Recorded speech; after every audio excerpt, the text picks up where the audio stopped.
Obviously, the Hound season didn't end the way that we all would have hoped. But the last few months have been fun, watching the team roll through opponents with a swagger that gave us all belief that even though things started off rocky, that there was a real chance that something special could happen. Alas, it wasn't to be. And now, rather than preparing for the next opponent, the team is left pivoting into offseason mode.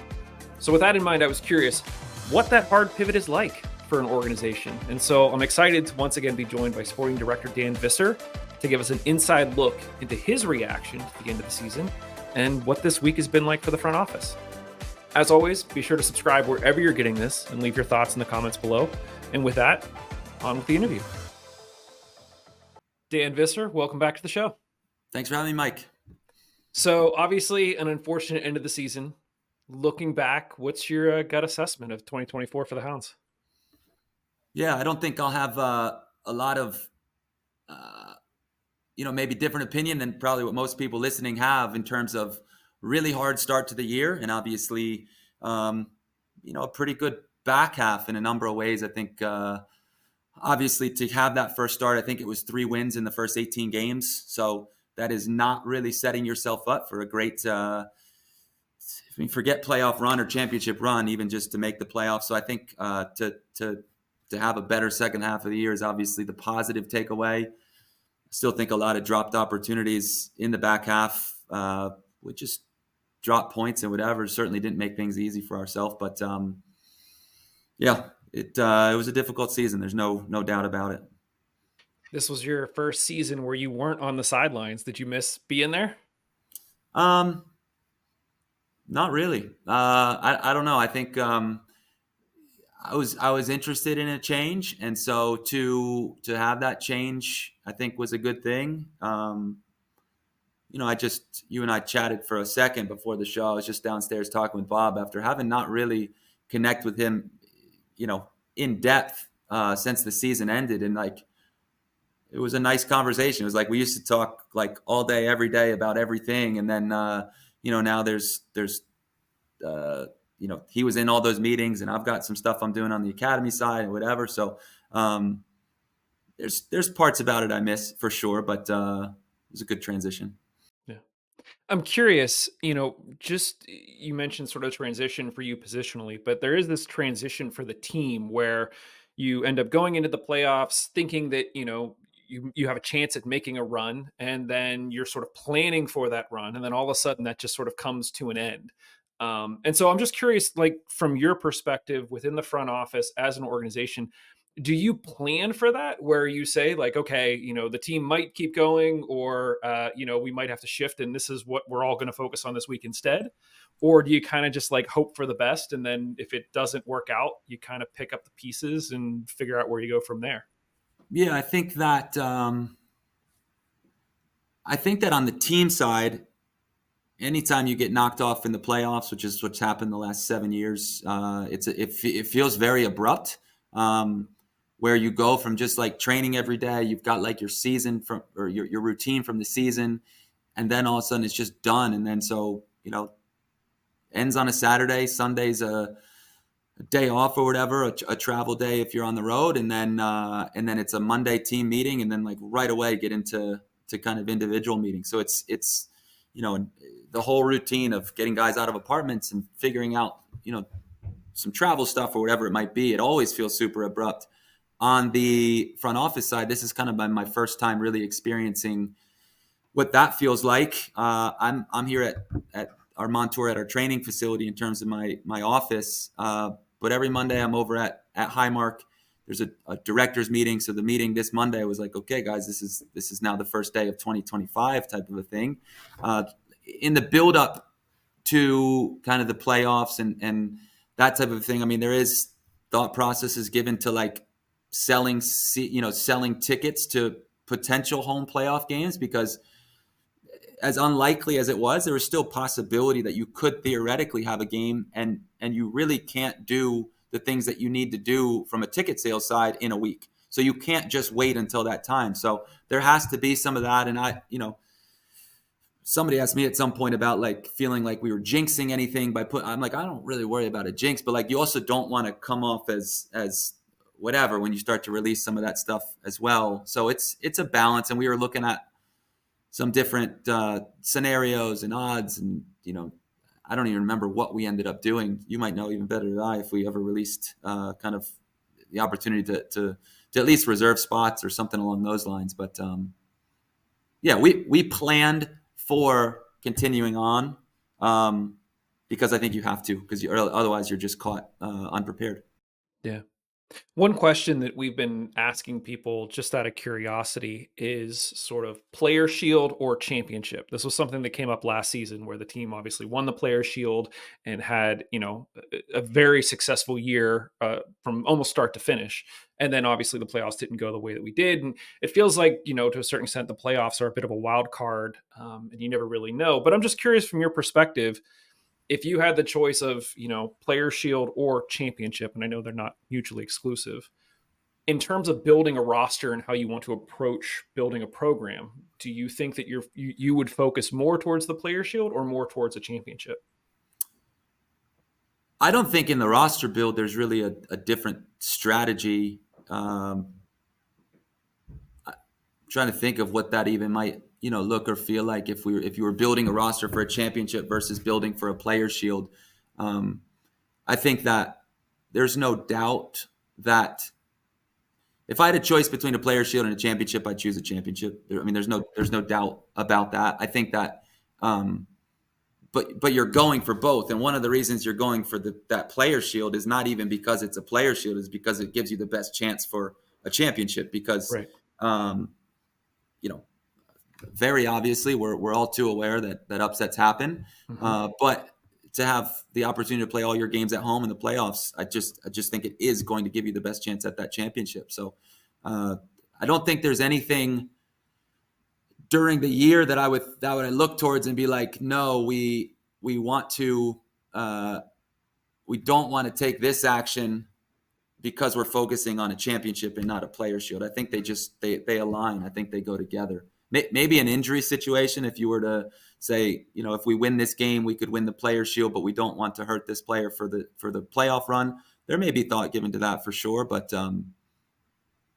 yeah, I think I don't think those two things are at all head to head. I think they're maybe head to head in terms of, looking at it just like mentally and emotionally, especially maybe even from a fan's perspective, that like, we won the player shield, but we really wanted this. And it's like 100%. I just don't think in terms of when you're making decisions that get you towards those goals that they fight each other at all. You mentioned that you're currently at Montour. Mm-hmm. How much of your time has been spent on sort of the RDA and sort of getting the Riveters ready to start firing here in 2025? Yeah, I've spent a lot of time on the RDA stuff. I think some of the reason is that's an area I was less familiar with, so had to kind of play catch up. We're growing a lot. With growth comes challenges, and so I've tried to help through some of those challenges. We have a very capable staff that have created this thing that we have currently. Some of it is that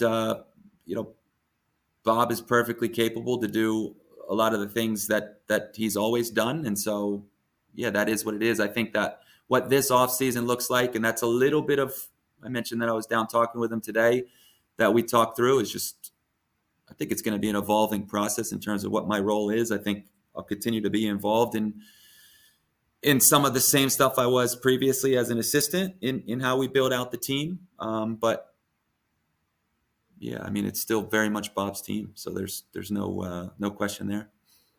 Do you think that you're going to have sort of a similar relationship with the Riveters in terms of, sort of management will sort of make decisions about players and all of that sort of thing, and you'll still focus a little bit more on the RDA and help out where you can? Or do you think you'll be more hands-on with that team? I definitely will be hands-on with that team. I think that's probably based on the fact that, Scott and I have an office directly across from each other. Scott's academy director, Scott Gibson, but also is the Riveters head coach. And so we have kind of standing Riveters meetings that talk kind of more front office-y type stuff and building out that type of thing. But then Scott and I have just a meeting with the two of us, which we don't always hold on to. We did not today, but to talk more like sporting side, specifically players. it's a little bit of a different build than the men's side of things, because it's going to be more girls that are currently in college. That will be a large base of the team, and they're still in their seasons. So that provides some, college coaches and college players are very focused on their season in season. It's not a long season. And so there's a ton of, I've been a college coach. There's a ton of focus that goes on just that. So I think probably over the next couple weeks, as those seasons start to wrap up, we'll get really heavy into the player recruitment side. We've got, obviously Tessa has been announced. There's another player that Scott just sent something today that is, fully on board. We've got a lot of girls that have recently graduated from our academy that are playing at really top schools and have had a lot of success. And then even just some of their friends. And I think the way that we're approaching it is attractive to really top players. So it's a long-winded answer. The other part of it is just that Bob has so much experience building out rosters. Scott does not have that same level of experience building out, a first-team roster. I have a lot of experience doing it. So I think I can help to fill in some of those gaps. Scott's very capable in terms of, knowing the players, identifying the players, all that kind of stuff. But one of the areas I think I can help to fill in is even just like, what does the combine process look like? We've talked about, leaning on me a little bit towards that type of thing. So we'll work together. I think it's always, ultimately, you're just trying to achieve an end goal, and we can fill in gaps where there's gaps with each other. So he knows the girls better than I do. So he'll be able to do that better than me. We talked to you literally the first day you were in this position, and then you and I touched base maybe halfway through the guys' season. Now you're kind of sort of almost a full year, not quite, in this position. Is there anything that you learned or experienced that, as you head into, I still tend to think of it as like the guys season and then there's an off season, but clearly everything that you're saying, there is no off season for you. Like you just keep going, because once the guys season's over, you have RDA, you have, Riveters stuff that you're focusing on, you have the guys team. But is there anything that you sort of learned over this season that you've said, I'd like to change that going into next season to maybe make things either easier for yourself, or just it's an area that you would like to see improvement? I think I've learned a lot this year, or at least on some levels I've felt humbled in some ways. Not that I came in, I don't think, with any kind of ego or arrogance, but like just it's there's been challenges for sure. There's a lot of moving parts within the academy. There's over 1,100 kids just on our teams. There's 3 locations. There's 20 directors. There's 60 coaches. We changed brands with Charlie. That's been its own challenge. Just all of that stuff has been new to me. And so previously it was, I sat downstairs and I made sure that Bob had the things that he needed, and that was kind of my job. And now it's very different. So it's been, I've been trying to. I think I can help support the guys that are here now with just, I did have time on the field this fall. I coached my son's RDA team, but I'm not traveling on the weekends as much as RUCNL coaches and some things like that. And so I've tried to save some of my time for bigger picture stuff, for ways that I could support them, in ways that they just maybe didn't have the bandwidth for in terms of just time, and tried to fill in some of the gaps where, hey, I can take on this project and take that off your plate. And can we create some different structures, whether it's standing meetings? I remember back in like 2017, the academy was super young. I was newer here, and basically every day, the entirety of the RDA staff was in an office together every day.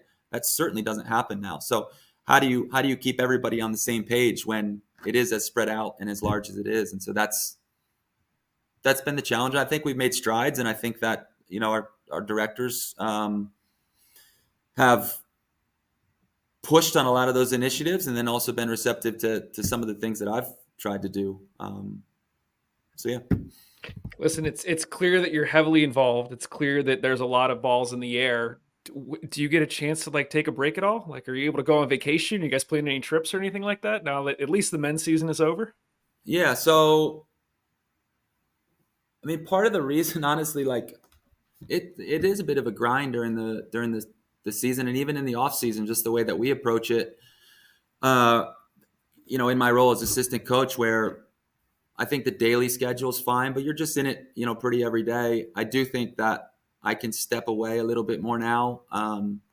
We got away this summer, which was great, and so because I'm not traveling for away games, it's even easier for that type of time. If I'm going to watch it on TV, I can watch it from anywhere, and so able to do that. And not right now. I mean, my wife and I were talking last night just about like what Thanksgiving week looks like. So I think I'll be able to take some time there. That's a slower time within just the academy. There's not practices that week. Then obviously Christmas comes up shortly after that. So we'll take some time. Good. Much deserved break, obviously. I always appreciate the time. Obviously, best of luck in this busy off season, sort of putting the pieces together for not just one, but two teams, plus, as you mentioned, the RDA. So, thanks again, man. Thanks for having me.